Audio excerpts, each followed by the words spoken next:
বৃহস্পতিবার পবিত্র রাতে কেউ যদি এই দোয়াটি 100 বার পরে কোনো দিন পৃথিবীর কোনো মানুষের কাছে তার হাত পাততে হবে না।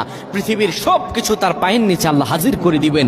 দারিদ্রতা থেকে মুক্তি দান করবেন, বিপদ আপদ থেকে মুক্তি দান করবেন, তার সম্মানকে সুউচ্চতা দান করবেন, অসুস্থতা থেকে দূরে রাখবেন। আল্লাহর অশেষ দয়া ও রহম তাকে দান করে দিবেন। সুবহানাল্লাহ। বৃহস্পতিবার রাত এটি গুরুত্বপূর্ণ রাত।